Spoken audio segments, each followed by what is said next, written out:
She laughed at my dress, my daughter, on her wedding day. Right there in front of everyone, she pointed at the pale blue satin I'd worn, the same one I wore to my own wedding, the one I'd hand-altered for this day, and said, "Oh my God, Mom, did you dig that out of a thrift store?" People chuckled. Her bridesmaids giggled behind their champagne flutes. Even her soon-to-be mother-in-law smirked. I stood there, clutching my small silver clutch like a life raft. I felt my cheeks flush, but I didn't cry. I didn't scream. I didn't ask her how she could say that, knowing full well I had paid for nearly every part of this wedding, from the dress on her back to the music playing in the background. Instead, I just smiled. A small, steady smile that didn't reach my eyes, and then I picked up my phone. Before we start, let us know in the comments where you're watching from. Don't forget to like, share, and subscribe for more powerful stories. Before all of this, before the laughter, the humiliation, the phone call that changed everything, my life was small, quiet, and full of purpose. My name is Marla, and I raised my daughter, Tessa, on my own since she was 6. My husband, Richard, passed away after a brutal battle with pancreatic cancer. It was quick and cruel. One day we were sitting together at the kitchen table planning our trip to Maine, and the next I was holding his hand while machines beeped around us and nurses whispered in the hallway. After he passed, I didn't just lose my husband. I lost my anchor, but I had Tessa. And in those first few months after the funeral, it was her small, trembling voice saying, "It's okay, Mommy," that kept me going. We were inseparable, like two islands trying to rebuild into one. I worked as a tailor out of our modest home, piecing together wedding gowns, prom dresses, and church suits for the women in our neighborhood. It didn't bring in much, but it was steady. Every dollar went to the essentials: rent, groceries, and eventually Tessa's college fund. She was always a bright girl, ambitious, sharp. She used to sit beside me while I sewed, pretending to take client calls. "Yes, Miss Marla's Designs, how can I help you?" she'd say in a sing-song voice. We had dinners together every night. Soup on Mondays, pasta on Thursdays, breakfast for dinner on Fridays, because it was fun. I saved every card she made me, every crayon drawing, every best mom ever note, tucked into my apron pocket when she thought I wasn't looking. When she got accepted into university, I cried for an hour straight. Not because I was sad, but because we did it. I remember sitting across from the admissions officer, watching Tessa shake his hand with that confident grin of hers, and feeling like all the years of scraping by had been worth it. She moved out at 18 and never really came back. At first, it was natural. She was busy, building a life, interning for an event management company in the city. Then it turned into texts instead of calls. Holidays shortened, birthdays missed. I didn't complain. I didn't want to be one of those mothers who guilt-tripped her daughter for chasing her dreams. I wanted to be proud. When she told me she was getting married to Gavin, a financial advisor from her firm, I felt joy and loss all at once. She FaceTimed me from her apartment, practically glowing, waving her left hand like a trophy.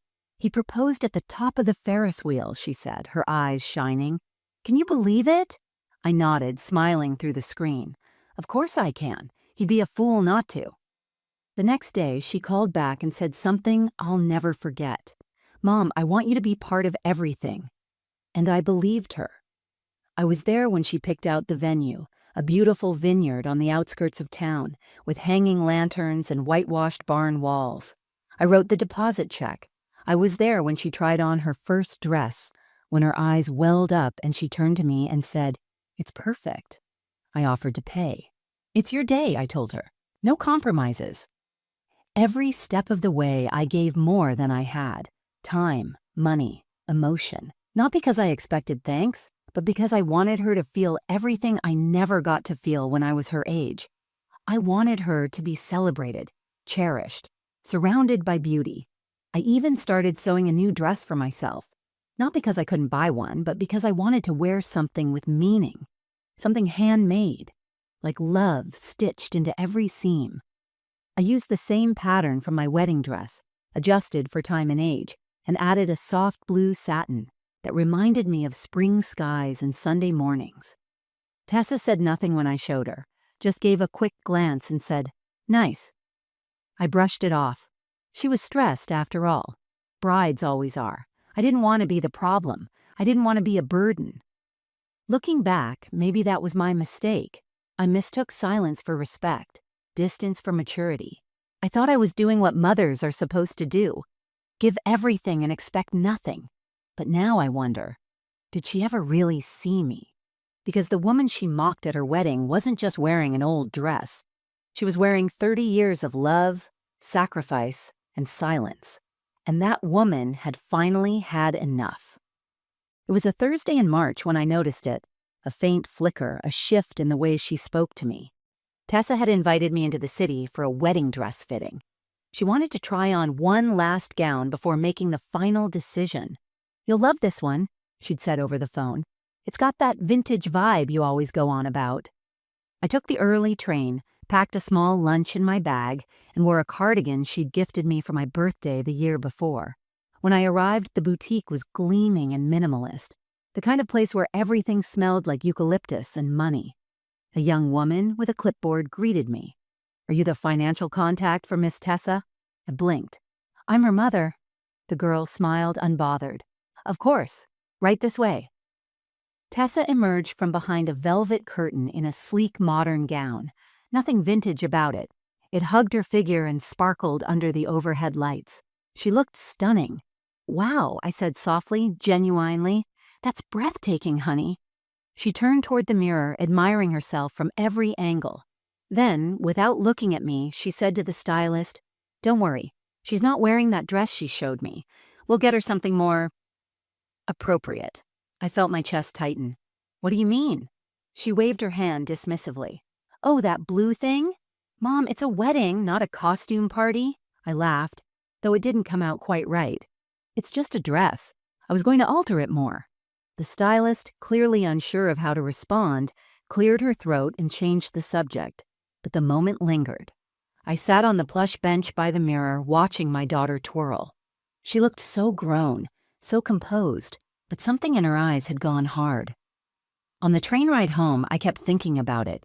The words, the tone. It wasn't what she said, but how easily she dismissed me, like I was a footnote in a story she was trying to rewrite.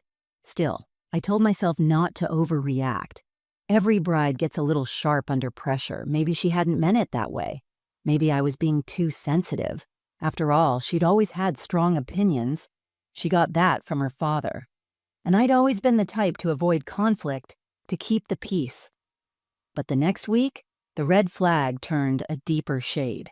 We were finalizing the seating chart in her apartment. Well, she was finalizing it. I was there to help, which mostly meant nodding along while she clicked through spreadsheets. Gavin was there too, half listening while scrolling on his phone. I noticed something odd.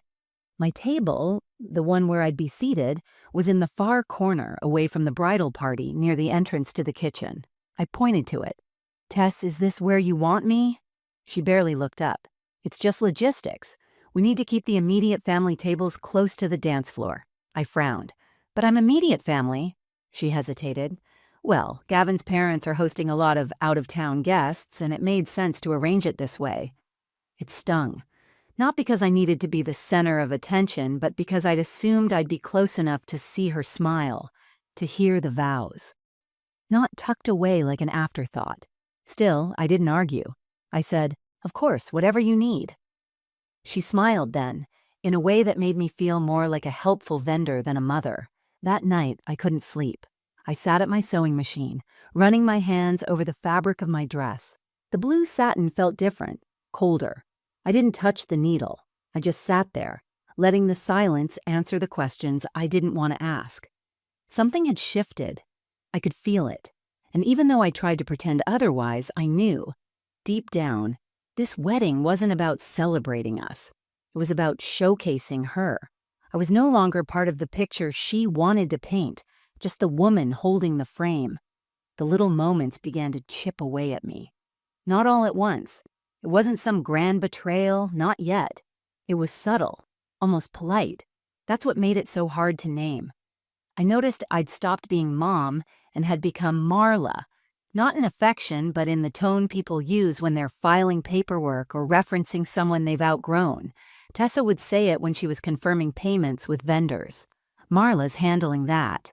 Or at the cake tasting, when Gavin's sister asked who was organizing the finances, she laughed and said, "Oh, my mom. She's old school. She still balances a checkbook." Everyone chuckled. I smiled too, even though I hadn't used a checkbook in years. I managed my business from a sleek little laptop I bought myself 2 Christmases ago, thank you very much. It was like she had carefully plucked me from the warm, sturdy nest we'd built and set me on a shelf, a quiet exhibit of maternal sacrifice, best viewed at a distance. If I offered an opinion, it was brushed off with, "We already have someone handling that." If I asked a question, she would blink slowly and say, "Mom, this is how things are done now." I wasn't asking to run the show, I just wanted to feel like I belonged in it. The clincher came during the florist meeting.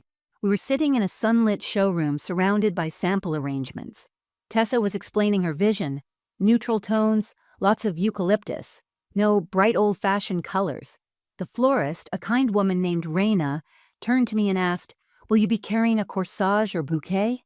Before I could answer, Tessa cut in, "Oh no, she's not part of the processional." The room fell quiet for a moment. Raina gave me a sympathetic glance, but I shook my head quickly and smiled. "Of course not," I said. "I'll be in the audience, watching proudly." But the truth was, I hadn't known that.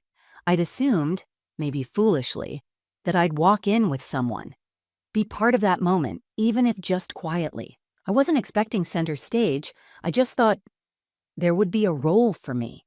Something more than the woman who signed the checks. Later that night, I sat at home with a cup of tea and stared at the corsage I'd already ordered for myself. Soft lilac roses, a nod to my own wedding bouquet. I designed it in secret, telling myself it would be my little joy in the midst of the whirlwind. Now it felt like a silly indulgence, a child's crayon drawing brought to a boardroom meeting. Even Gavin, whom I'd always gotten along with, began to speak to me like I was fragile. "Don't worry, Marla," he said one afternoon when I asked about the shuttle buses. "We've got it all under control." Then he patted my hand. My hand. It wasn't unkind, but it wasn't respectful either. That's what wore me down. The slow, persistent stripping away of my place, my presence, the way they turned me into a relic. A ghost. A checkbook with a pulse. I started spending less time in the city. When Tessa would text, it was always about a deposit, a delivery, a deadline. Rarely, if ever, "How are you, Mom?" or "Want to have lunch?" I didn't push back. I didn't want to add to her stress. That's what I told myself. But the truth was harder to swallow. I didn't want to find out that maybe, just maybe, my daughter had already decided I wasn't important to this new chapter of her life. The dress I'd been sewing remained half-finished on my mannequin. I couldn't bring myself to touch it. Every time I walked past it, it felt like walking past a memory I wasn't allowed to keep. I started keeping a small notebook, not a journal. I've never been the Dear Diary type, just notes, observations, fragments. I wrote down every moment that made me pause. The seating chart, the florist, the name Marla. I didn't know why I was keeping track. Maybe I was trying to convince myself that I wasn't imagining it, that it was real, that something precious was slipping through my fingers, and I needed proof it had ever been there to begin with. Or maybe I already knew what was coming, and I needed a way to hold on to myself before I disappeared completely.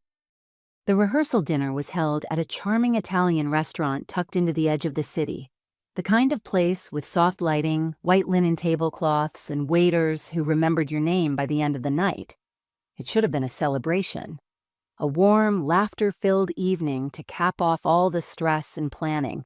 But for me, it became a moment I would never forget, and not for the reasons I'd hoped. I had spent the entire day helping with final preparations, picking up place cards, checking in with the shuttle company, and making sure the hotel rooms for the out-of-town guests were properly arranged. Tessa hadn't asked me to do these things, not directly, but when I offered, she gave me the kind of nod people give when they're trying not to say, "Fine, just go do it." So I did, gladly. because that's what mothers do. I arrived at the restaurant early. I wanted to look nice, to feel like I belonged. I wore the same dress I'd been working on for weeks, a pale blue, hand-altered piece from my own wedding day, adjusted with fresh lace around the sleeves and stitched with care and precision. It wasn't modern, it wasn't glamorous, but it was meaningful. It was mine. I stepped into the private dining room, took a breath, and smiled at the familiar faces. Family members, friends, a few people I barely recognized from Tessa's life in the city. Everyone was already seated. I stood near the door for a few moments, unsure where to go. Eventually, Tessa waved me over. "Mom, there's a seat over there," she said, pointing to the far end of the table near the waiter's station. I walked past her and Gavin, past their friends and bridal party, until I reached the chair by the pitcher of water. No one looked up, no one greeted me. I sat down slowly, the edges of my smile beginning to fray. Then, just before dessert was served, Tessa stood and tapped her glass with a fork. "I just want to thank everyone for being here," she began. "Tomorrow's the big day, and I couldn't have done any of this without the support of so many amazing people, especially Gavin, who's been my rock, and his family, who welcomed me like one of their own." Everyone clapped. She went on to thank her bridesmaids, her event coordinator, and even Gavin's teenage cousin, who ran an errand for her when she was too busy to breathe. People laughed. Toasts were raised. She didn't mention me. Not once. I thought maybe she's saving it for the end. Maybe there's something special coming. But instead, she turned to me with a smirk. Not cruel, just casual, like someone sharing an inside joke, and said, "And Mom, I see you wore the dress." The way she said it made everyone look. Heads turned. Cameras flashed. "It's kind of legendary in our family," she added, laughing. "She wore it to her own wedding and every church function since." Her bridesmaids snickered.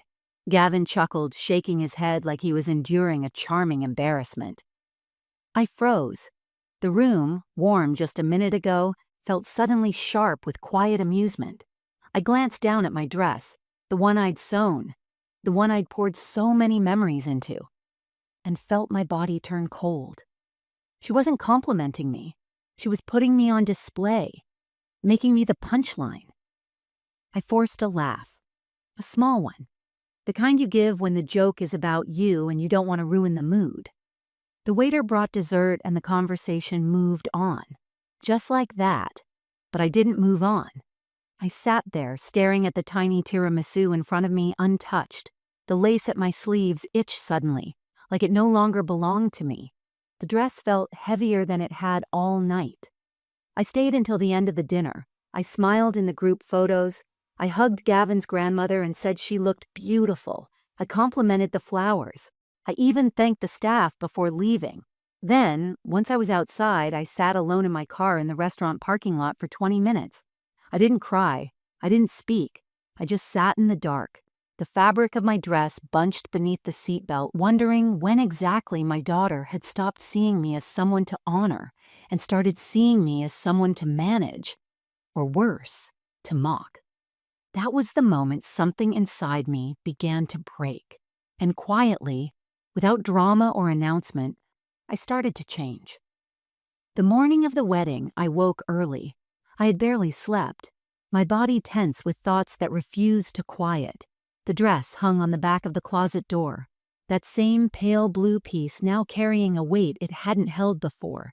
It had once been a symbol of love and memory, a link to the past I had treasured. Now it felt like a costume I'd been forced to wear in a play where I was cast as the fool. Still, I ironed it. Slowly. Deliberately. There's something about caring for fabric that soothes the soul, even when it's breaking.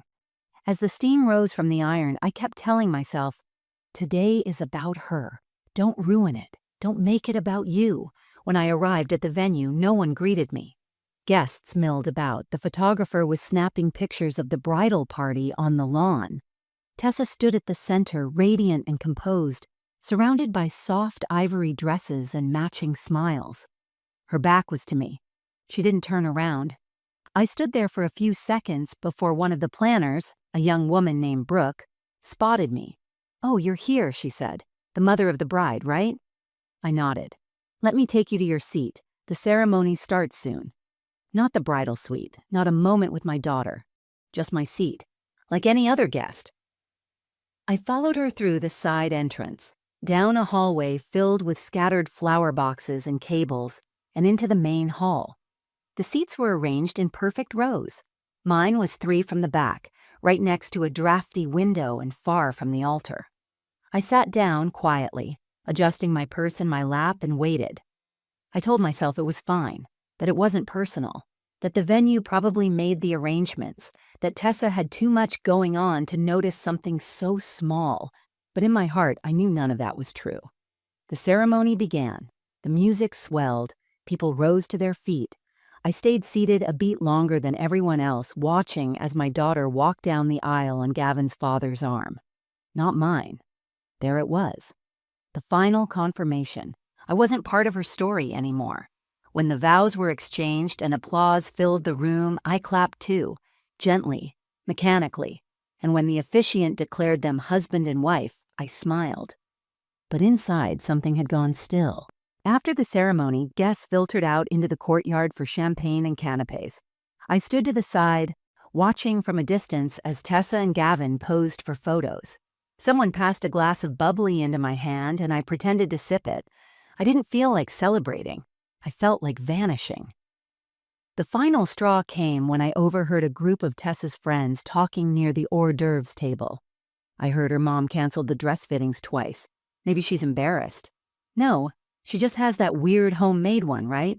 She's kind of intense. They didn't know I was behind them, or maybe they didn't care. Either way, it didn't matter. I heard enough. I set my glass down, walked inside, past the waiters, past the seating chart, past the framed engagement photos. I found a quiet hallway near the back of the venue, pulled out my phone, and opened my email.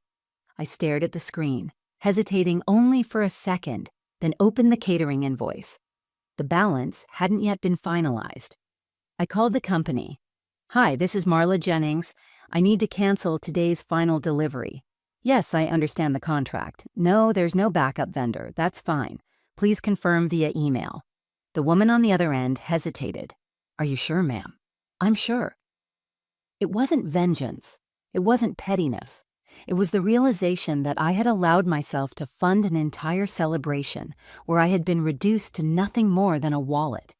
And if I was going to be invisible, then I would choose where I disappeared. I stepped outside and took one last look at the venue, at my daughter, at the people laughing, sipping champagne, unaware of the shift that had just occurred. Then I turned and walked to my car, not in anger, but in silence. A silence I had earned. I didn't go home right away. I didn't even know where I was driving at first. I just needed to get away from that vineyard, from the chatter and the music, and the illusion that this day had anything to do with love. I ended up at an old rest stop about 40 minutes out of town, one of those quiet, faded places tucked between 2 long stretches of highway.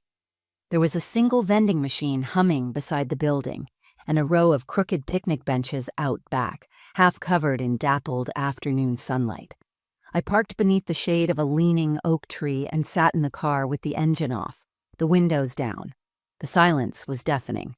I reached for the brooch pinned to my dress, a delicate piece of silver and mother of pearl that used to belong to Richard's mother.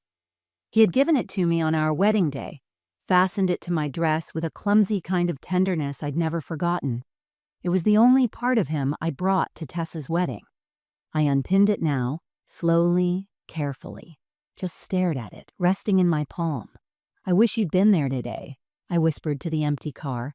Maybe you would have known what to say. I sat like that for a long time. A statue in pale blue satin, hair done up, makeup smudged slightly from the heat, from the strain. I was supposed to be celebrating, toasting, holding my daughter's hand.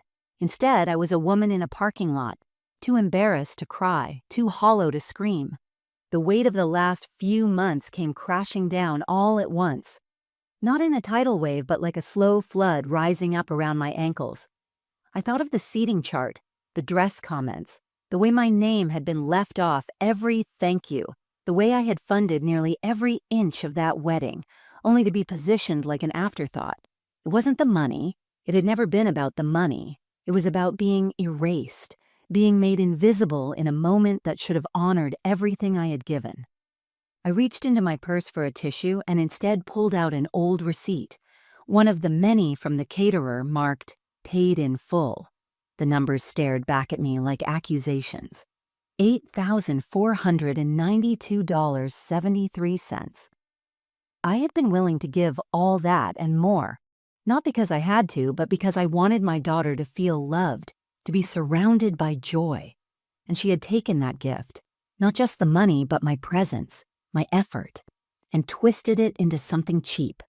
I felt shame, deep and awful, not because I'd walked away, but because I had stayed so long, because I had waited and waited for her to see me, the real me, and she never did. I got out of the car and walked toward the picnic benches. The sun was beginning to lower in the sky, throwing long amber shadows across the wooden planks. I sat down at the furthest table, placing my purse beside me. There were ants crawling along the edges. Leaves rustled gently in the trees above. A truck passed in the distance, low and slow. I watched it disappear into the horizon and whispered to no one, "What now?" For the first time in a long time, I didn't have an answer.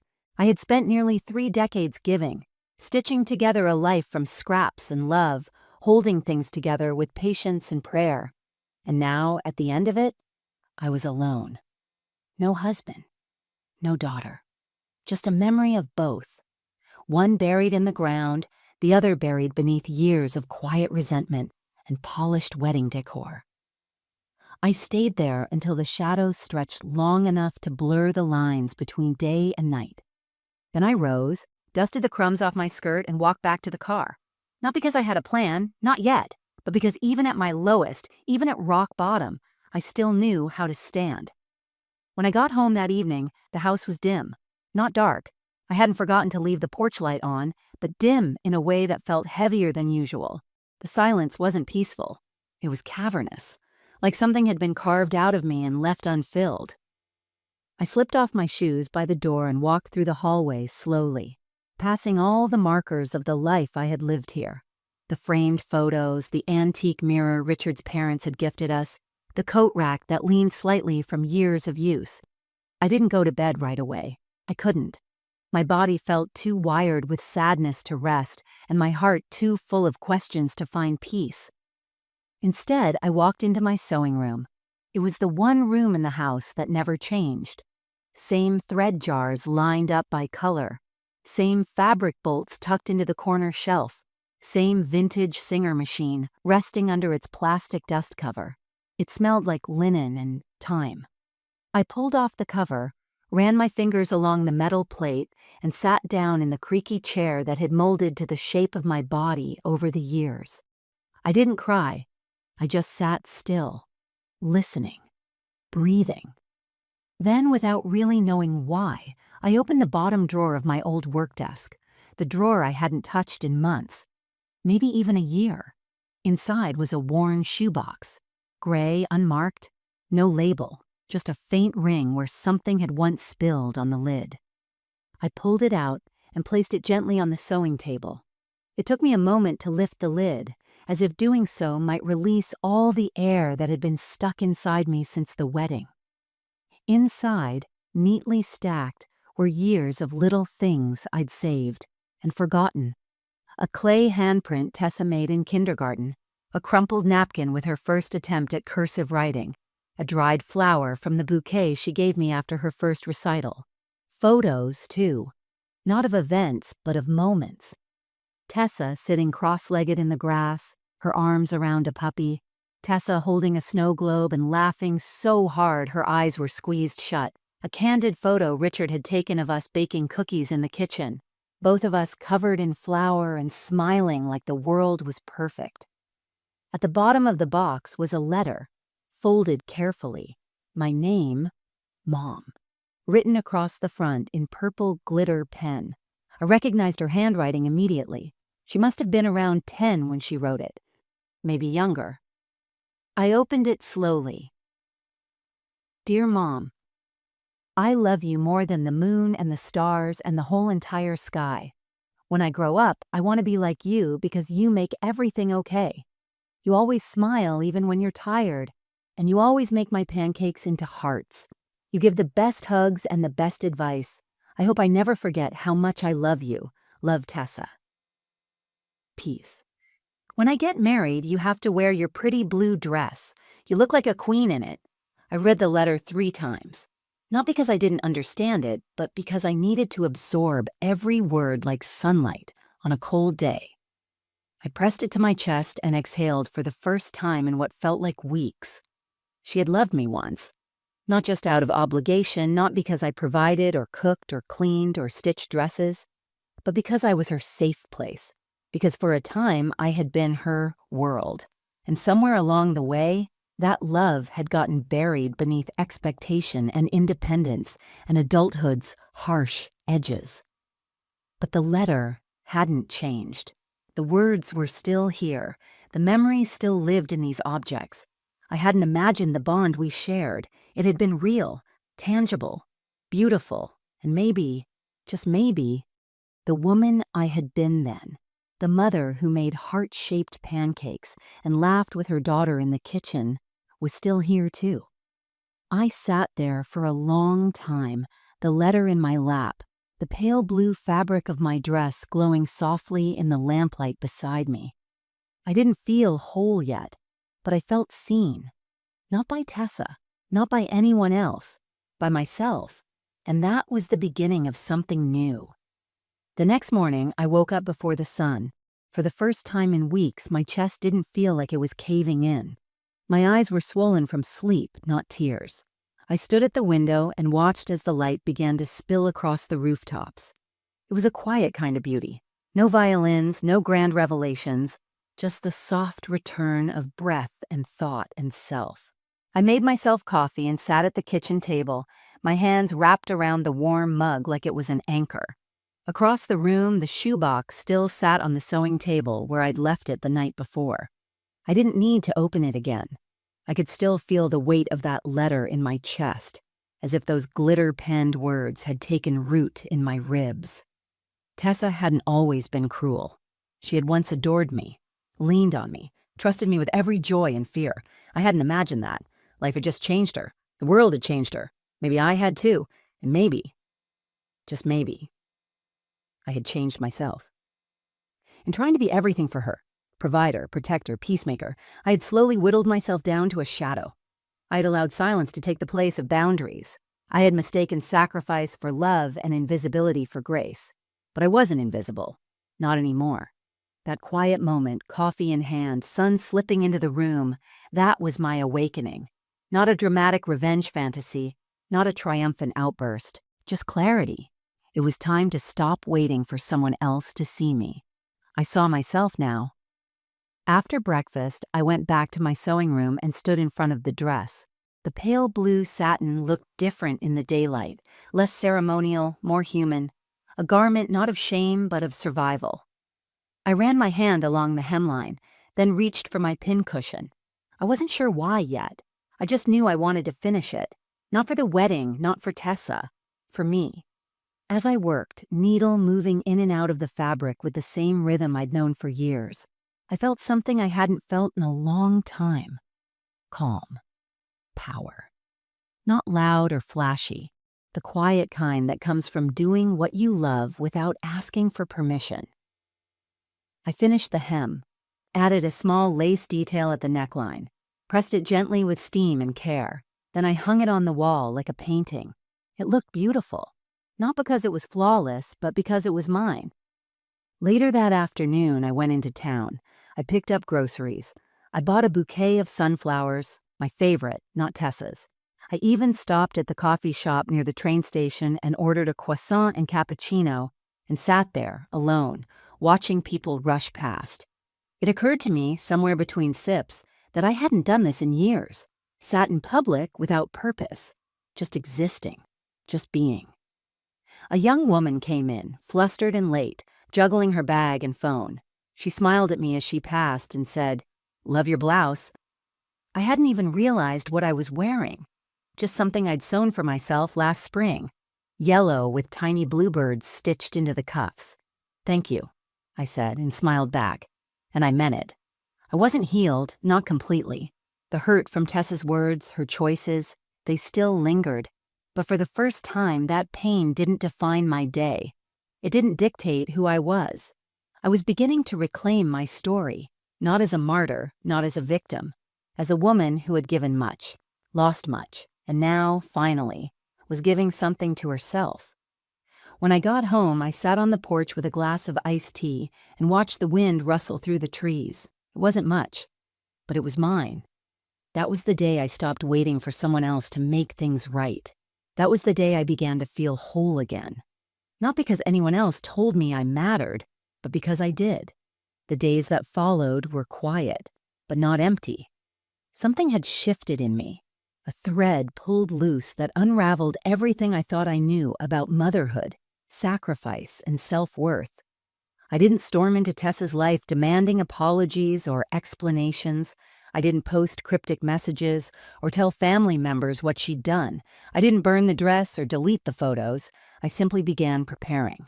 For what, exactly, I didn't know yet. But I knew this. I was done being the background. It started small. I logged into my bank account, pulled up every invoice, every receipt connected to the wedding. I organized them into a folder, not out of spite, but because I needed to see, in black and white, how much of myself I had poured into that day. The numbers told a story no one else had taken the time to read. Over $19,000 all paid without complaint.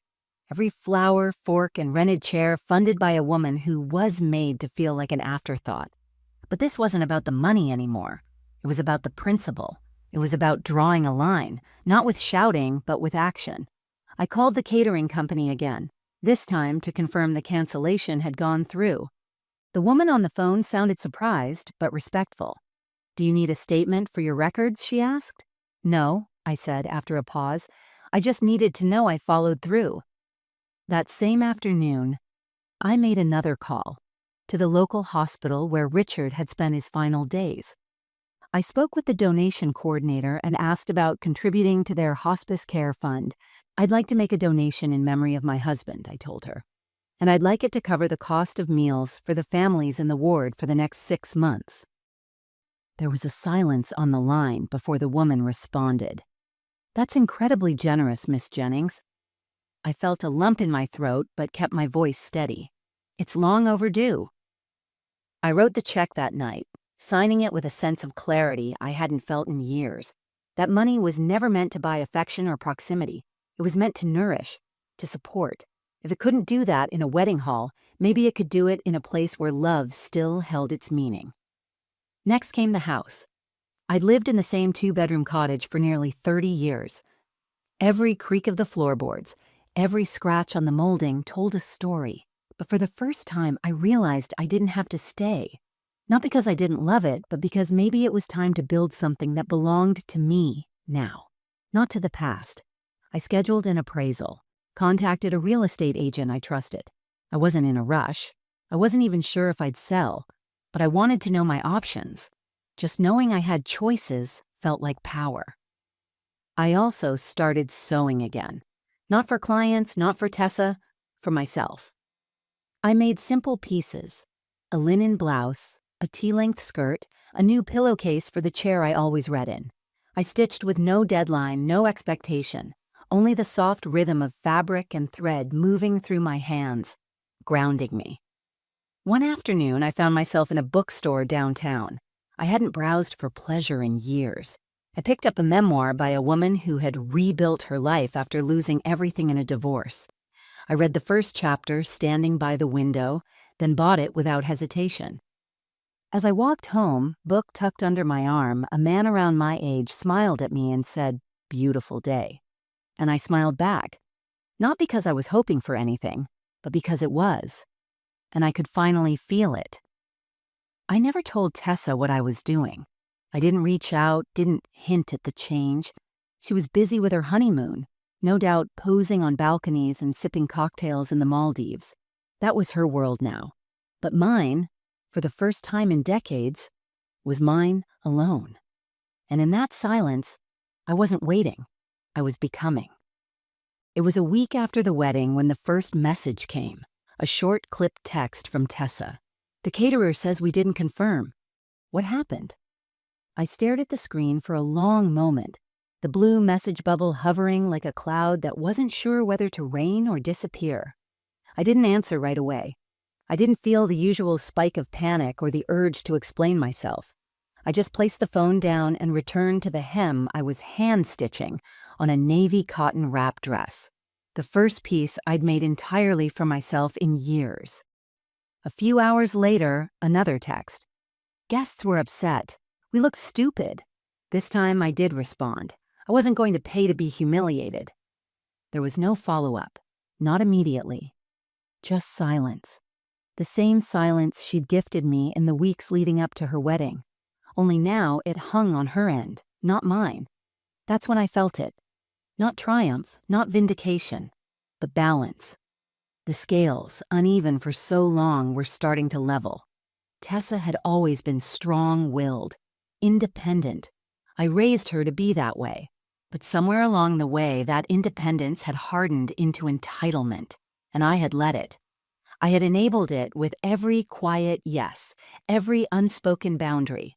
Now, without confrontation or cruelty, I had said no. And that no echoed louder than any argument could have. Over the next few days, the ripple effects became visible. My cousin Elaine called and asked, "Is it true there wasn't any food at the reception?" I told her the truth, gently. Yes, I canceled the catering. A pause on the line. Then softly. Good. I didn't expect that. But it wasn't the only one. Gavin's mother, who'd once praised my dedication during early wedding planning calls, left me a voicemail I didn't bother replying to. She sounded rattled. "I think there's been a misunderstanding. Let's talk soon." I didn't return her call either. I wasn't being spiteful. I was simply done bending backward for people who only noticed me when they needed something. Even the wedding planner emailed me. She framed it as an invoice issue, subtly fishing for information. Just wanted to check. Was the cancellation intentional? There's been some confusion. I wrote back one sentence. It was intentional. No signature, no explanation. Each quiet, firm response seemed to carve out more space for me to breathe. One afternoon, I walked into the local grocery store and saw a neighbor I hadn't spoken to in months. She smiled at me across the produce aisle and said, "You handled that with grace, Marla." I blinked. "You heard?" She nodded. "News travels.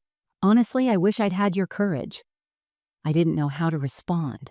But as I walked away with a bundle of rosemary in my cart, I felt something I hadn't in years. Respect. Not handed to me, but earned. Reclaimed. I started to see my own face differently in the mirror. Not younger, not smoother, but real. And strong. The kind of woman who didn't make scenes, but made moves. Quietly, intentionally. Even in my body I felt it. The return of weight where numbness had been. I took morning walks again. This time not just to clear my head, but because I wanted to feel the world beneath my feet. I planted herbs in the backyard. Cleaned out the attic. Donated boxes of old things I no longer felt the need to hold on to. One box was filled with wedding magazines. Dog-eared pages Tessa and I had once flipped through together on the couch, dreaming up colors and table centerpieces.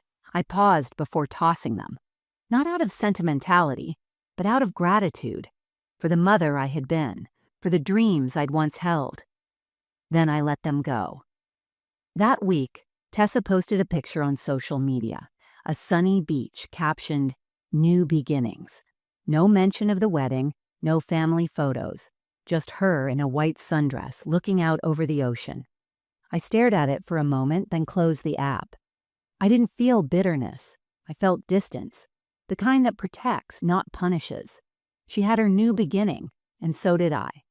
The difference was, mine was rooted in truth, and that truth, quiet as it was, had begun to shift everything. It was a Sunday afternoon, 2 weeks after the wedding, when the knock came. I was in the garden, pruning the lavender bushes that had grown wild over the summer. The air was thick with warmth, and the cicadas hummed in the trees. I hadn't been thinking about Tessa. Not directly. Her presence in my thoughts had become quieter, more distant, like a room I'd once lived in but no longer needed to visit. The knock was firm, not hesitant but not angry either. I stood slowly, brushed the dirt from my hands, and walked to the front door. It was her. Tessa stood on the porch in sunglasses and a loose cardigan, her hair in a messy bun. She looked tired, not from travel or sun, but from carrying too many things she hadn't said aloud. I opened the door and stepped aside without a word. She walked in like she'd never been gone, into the living room she grew up in, where her childhood photos still sat on the mantel. She glanced at the shoebox on the coffee table. I'd left it there, not by design, but because I'd been reading through it again that morning. She sat down. I didn't offer her tea. I didn't rush to fill the silence. She broke it first. "I didn't think you'd actually cancel the catering." I sat across from her, folding my hands in my lap. "You didn't think I'd do anything?" That caught her. She looked away, adjusting the hem of her sleeve. "I was overwhelmed," she said. "The planning, the pressure, everything got out of hand. You made me feel like a stranger at your wedding." Her eyes lifted to meet mine, and for the first time in months, she didn't look past me. "I know," she whispered. I nodded, but I didn't rush to forgive. "You made me small.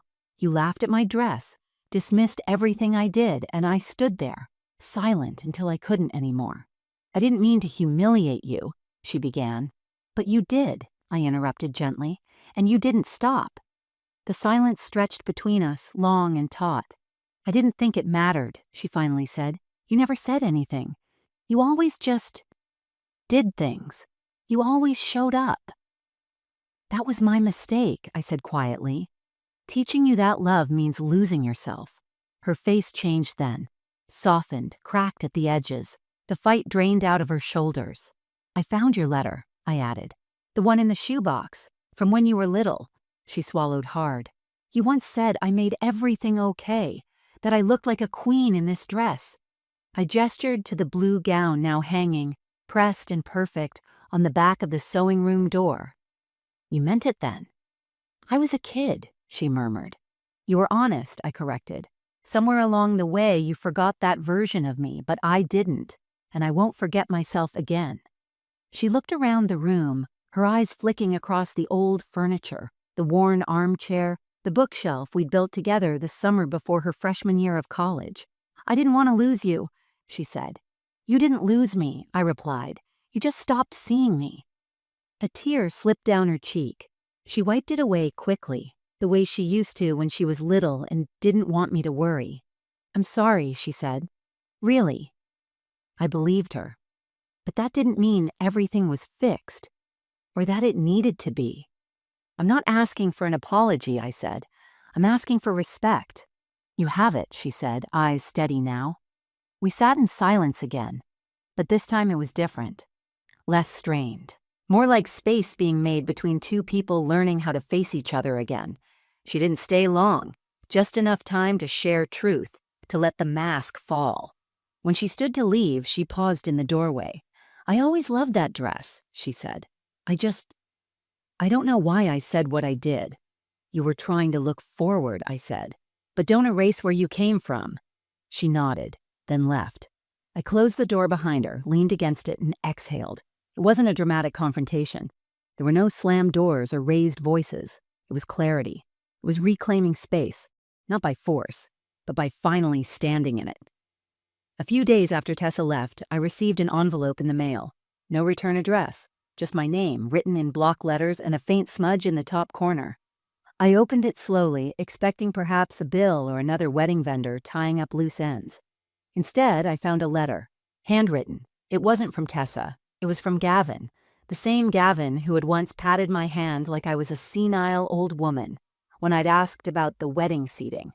The same Gavin who stood next to my daughter while she humiliated me, who had laughed even when she turned my blue dress into a punchline. His handwriting was neat, deliberate. I read the letter 3 times. "Dear Marla, I owe you an apology," and an explanation. After the wedding, I started noticing things. I saw how upset Tessa was after you left, but she never talked about it. She wouldn't admit what happened. "What led you to cancel the catering?" She told people you had a breakdown, that you were overwhelmed. But then I found a folder on her laptop. Receipts, invoices, emails, everything you paid for, everything you managed. I had no idea. I thought her family had covered most of the wedding.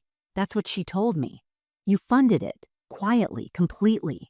And we treated you like a nuisance. I'm sorry for laughing. I'm sorry for not saying something when I should have. And I'm sorry you were erased from a moment you helped create. I don't know what kind of relationship you and Tessa will have moving forward. That's not my place. But I wanted you to know. I see it now. You weren't the problem. You were the foundation. Sincerely, Gavin. I sat with that letter in my lap, my hands trembling slightly, not from anger but from release. Someone had finally said it out loud. It didn't undo what happened. It didn't erase the sting of being overlooked, diminished, humiliated. But it did something else, something deeper. It validated the truth I had carried quietly for months. I folded the letter carefully and placed it inside the same shoebox where Tessa's childhood notes lived. Not because it came from Gavin, but because it symbolized something I hadn't realized I needed. Acknowledgement. Witness. Later that week, I received another email, this time from the local community center. I'd once sewn costumes for their children's theater program years ago, back when Tessa was in middle school. Hi, Marla, we heard about your donation to the hospice center, the email read. We're organizing a community appreciation event next month and would love to honor you. Would you consider attending? I stared at the message for a long time, my hand hovering over the trackpad. For so long I had poured into others with no expectation of recognition. But this quiet act of being seen not as a mother or a checkbook or an afterthought, but as a woman who had given and endured, felt like justice. Not flashy, not performative, real, poetic. And then came the final twist. Elaine, my cousin, called one morning with an amused tone in her voice. You won't believe this, she said.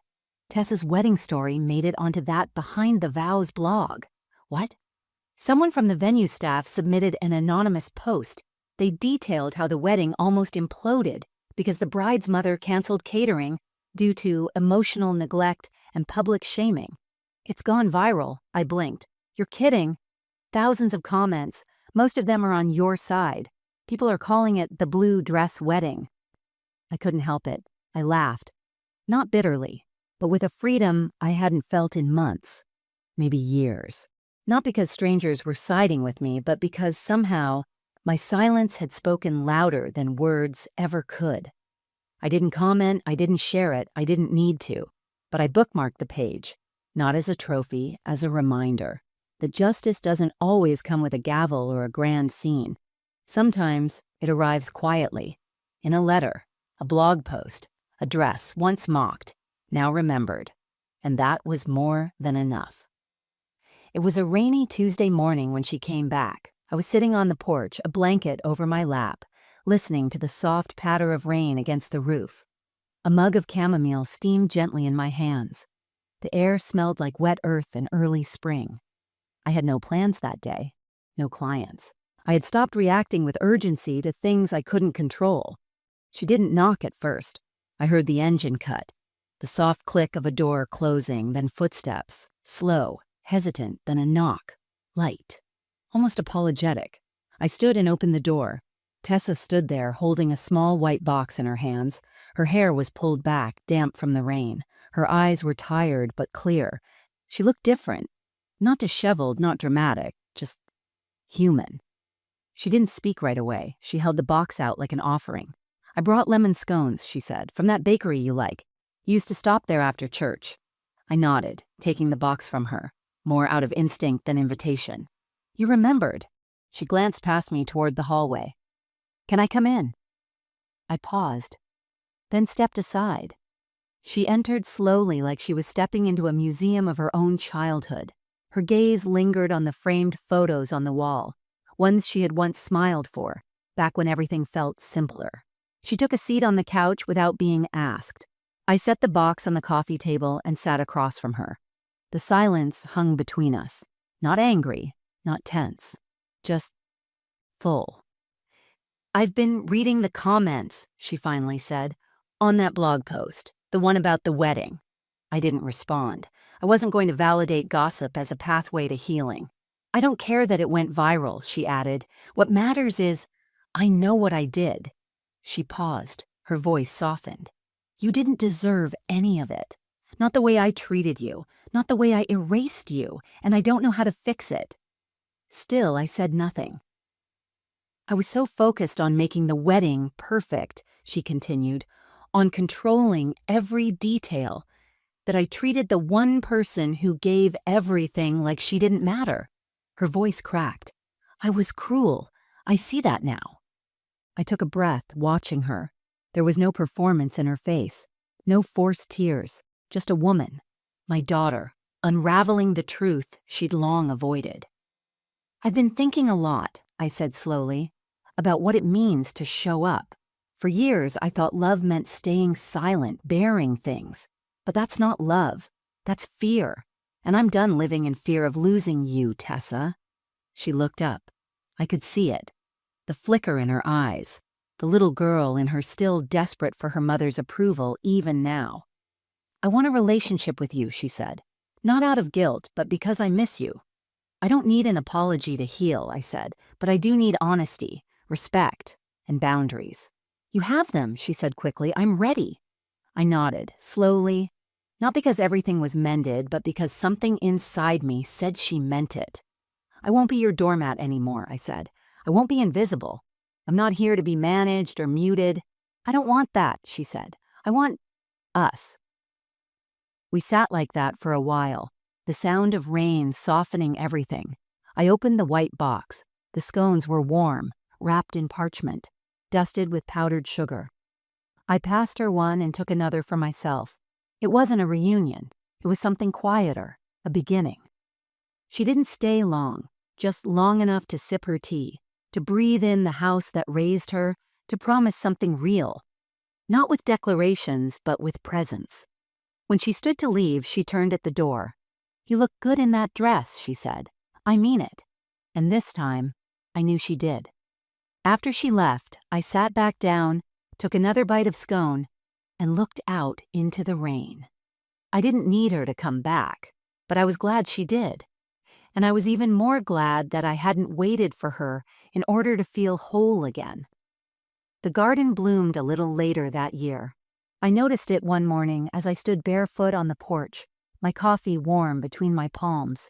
The lavender had begun to stretch back up from the soil, full and fragrant. The roses were just starting to bud. The air held that mix of dew and promise that only comes with spring. Everything was quiet, not the suffocating silence of being unseen, but the peaceful hush of finally being okay. Inside, the house felt different. Not because I had rearranged anything, but because I had. Subtly, emotionally. I had taken down a few of the old wedding photos. Not out of spite, just to make room. In their place were new things. A photo of the hospice center's staff holding a placard with Richard's name on it. A handmade sign from the community center's event that read, "Thank you, Marla, for showing us the heart behind every stitch." And on the mantel, I had placed something small, delicate, the brooch.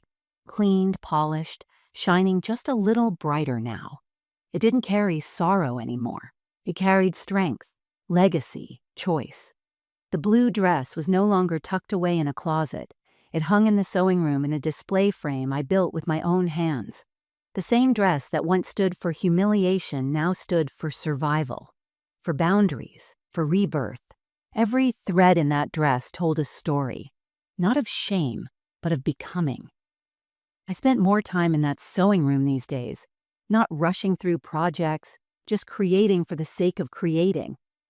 I made a quilt out of fabric scraps I had saved over the years, pieces from Tessa's old school plays, from clients' weddings, from my own past life. I stitched them together without a pattern, just memory and instinct. It came out uneven in places. The corners didn't match perfectly, but when I ran my fingers across it, I felt nothing but peace. Tessa visited again not long after the rain had stopped. She brought fresh bread and a candle that smelled like orange blossoms. She didn't stay long, but we talked about her job, her marriage, even the letter Gavin had written. She asked if I still had it. I told her I did. There was no tension in her visit, no grand gesture, just presence, growth. She still had her sharp edges, her ambition, her independence.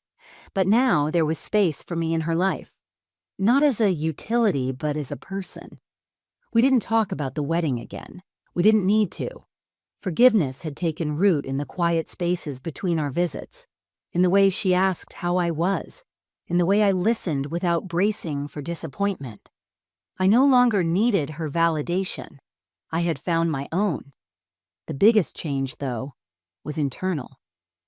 I began saying yes to things I had once quietly denied myself. Lunch with old friends, a weekend quilting workshop 2 towns over, a solo trip to the coast to sit on the sand and read a book with the wind in my hair and no schedule in sight.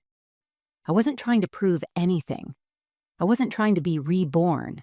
I was simply trying to live, fully, gently, on my own terms, and I had never realized how much beauty there was in doing that.